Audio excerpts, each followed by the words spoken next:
اعوذ باللہ من الشیطان الرجیم بسم اللہ الرحمن الرحیم۔ السلام علیکم اسلامک ریسرچ ٹریزر کے معزز خواتین و حضرات، اللہ پاک آپ سب کو خیر و عافیت سے رکھے۔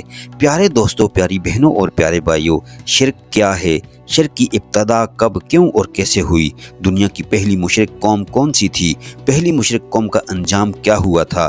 یہی ہماری آج کی ویڈیو کا موضوع ہوگا۔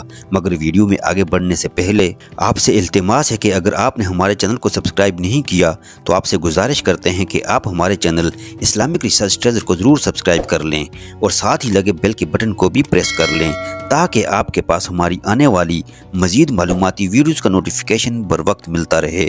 پیارے دوستو، شرک توحید کی مخالفت اور ضد کا نام ہے۔ ایسی قوت قدرت، ملکہ صفت اور خاصہ جو اللہ تبارک و تعالیٰ کے لیے ہی خاص ہے، اسے اللہ تبارک و تعالیٰ کے سوا کسی اور کے لیے ثابت کرنا شرک کہلاتا ہے۔ مثلا اللہ رب العزت کے سوا کسی کو خالق حقیقی جاننا، اللہ تعالیٰ کے سوا کسی اور کے علم و اختیار کو ذاتی سمجھنا، اللہ تعالیٰ کے سوا کسی اور کو عبادت کے لائق سمجھنا، یہ سب شرک ہے۔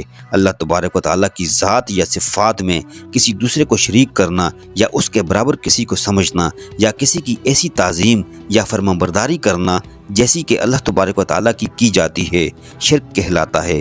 قرآن مجید فرقان حمید کی سورہ نساء میں رب کائنات نے ارشاد فرمایا، اور تم اللہ کی عبادت کرو اور اس کے ساتھ کسی کو شریک نہ ٹھہراؤ۔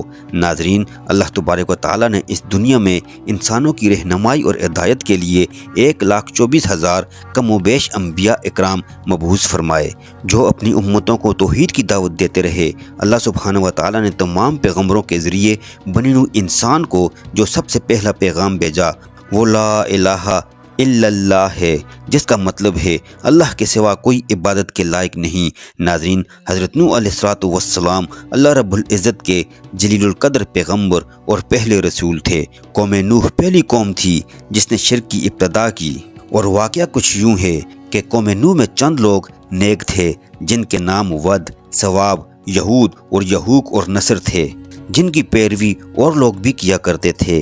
جب یہ لوگ مر گئے تو ان کے مقتدیوں نے کہا کہ اگر ہم ان کی تصویریں بنا لیں تو ہمیں عبادت میں خوب دلچسپی رہے گی اور ان بزرگوں کی تصویریں دیکھ کر شوق عبادت بڑھتا رہے گا۔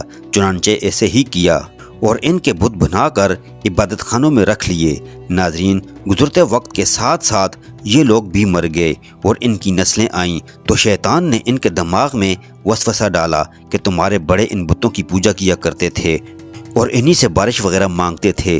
چنانچہ انہوں نے اب باقاعدہ ان بزرگوں کی تصویروں اور ان کی صورتوں اور مورتیوں کی پرستش شروع کر دی اور اس طرح شرک جیسے عظیم ظلم میں مبتلا ہو گئے۔ اور حضرت نوح علیہ السلام کی قوم پہلی قوم تھی جس نے شرک کا آغاز کیا۔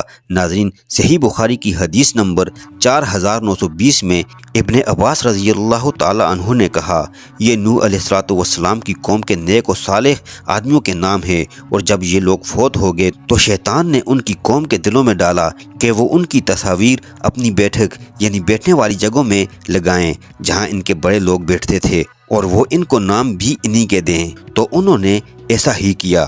پہلے ان کی عبادت نہیں کی جاتی تھی، لیکن جب یہ لوگ فوت ہو گئے اور علم ختم ہو گیا تو ان کی عبادت کی جانے لگی۔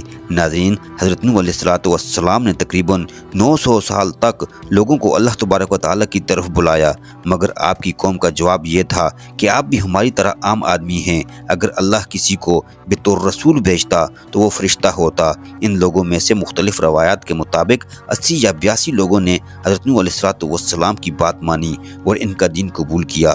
نوح علیہ السلام تمام رسولوں میں سب سے پہلے رسول تھے جنہیں زمین میں مبعوث کیا گیا تھا۔ جب قوم نوح بت پرستی اور شرک سے باز نہ آئی تو نوح علیہ السلام نے ان کے عذاب کی بد دعا فرمائی، جس کے نتیجے میں ان پر سیلاب کا عذاب نازل ہوا۔ اللہ تبارک و تعالیٰ نے آپ کی قوم پر عذاب بھیجا اور آپ کو ایک کشتی بنانے اور اس میں اہل ایمان اور ہر چرند پرند کے ایک جوڑے کو رکھنے کو کہا۔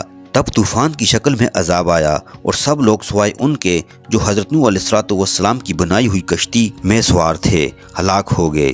ناظرین، دنیا کی یہ پہلی مشرک قوم حضرت نوح علیہ السلام کی تذلیل اور تحقیر کرتی رہی اور قسم قسم کی اذیتوں اور تکلیفوں سے آپ کو ستاتی رہی، یہاں تک کہ کئی بار ان ظالموں نے آپ کو اس قدر زد و کوب کیا کہ آپ کو مردہ خیال کر کے کپڑوں میں لپیٹ کر مکان میں ڈال دیا، مگر آپ پھر مکان سے نکل کر دین کی تبلیغ فرمانے لگے۔ مگر ان ایذاؤں اور مصیبتوں پر بھی آپ یہی دعا فرمایا کرتے تھے کہ اے میرے پروردگار، تو میری قوم کو بخش دے اور ہدایت فرما کہ یہ مجھ کو جانتے نہیں ہیں۔ حضرت نوح علیہ السلام کی تبلیغ کے جواب میں قوم نے سرکشی کا مظاہرہ کیا، آپ علیہ السلام کو جھوٹا قرار دیا، توحید کو ماننے اور شرک کو چھوڑنے سے انکار کر دیا، اور اس کے علاوہ دھمکی دی کہ اگر تم اپنے وعظ و نصیحت اور دین کی دعوت سے باز نہ آئے تو ہم پتھر مار کر تمہیں قتل کر دیں گے۔ اس انکار و تکذیب اور دھمکیوں کے ساتھ آپ علیہ السلام کی شان میں گستاخانہ جملے بھی کہنے لگے کہ معاذ اللہ، یہ پاگل ہے،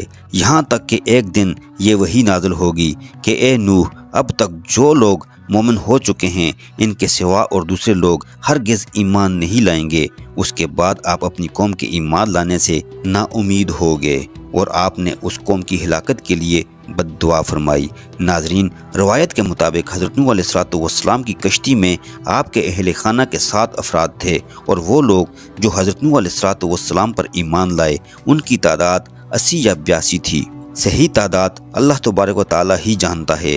جب حضرت نوح علیہ السلام کی قوم پر عذاب آیا تو آسمان سے زبردست بارش برسی اور لگاتار 40 دن تک رات اور دن بارش برستی رہی۔ پانی پہاڑوں سے اونچا ہو گیا، یہاں تک کہ ہر چیز اس میں ڈوب گئی۔ حضرت نوح علیہ السلام کا ایک بیٹا کنعان اور ایک بیوی کافرہ تھی، یہ بھی اس طوفان میں غرق ہو گئے۔ اللہ تبارک و تعالی ہمیں اپنے آقا حضرت محمد مصطفیٰ صلی اللہ علیہ وآلہ وسلم کی تعلیمات کے مطابق زندگی بسر کرنے کی توفیق عطا فرمائے۔ پیارے دوستو، ہم امید کرتے ہیں کہ آپ کو ہماری آج کی یہ ویڈیو پسند آئی ہوگی۔ اگر آپ کو ہماری آج کی یہ ویڈیو پسند آئی تو آپ سے گزارش کرتے ہیں کہ آپ ہمارے چینل اسلامک ریسرچ ٹریجر کو ضرور سبسکرائب کر لیں اور ساتھ ہی لگے بیل کے بٹن کو بھی پریس کر لیں تاکہ آپ کے پاس ہماری آنے والی مزید معلوماتی ویڈیوز کا نوٹیفیکیشن بر وقت ملتا رہے۔ ہماری بہت ساری دعائیں آپ کے لیے ہیں۔ اللہ پاک آپ سب کو خوشحال رکھے، رزق و روزگار میں برکتیں عطا فرمائے اور ہر قسم کی روحانی اور جسمانی بیماریوں سے اللہ پاک آپ سب کو محفوظ رکھے۔ آمین ثم آمین، وآخر دعوانا ان الحمدللہ رب العالمین۔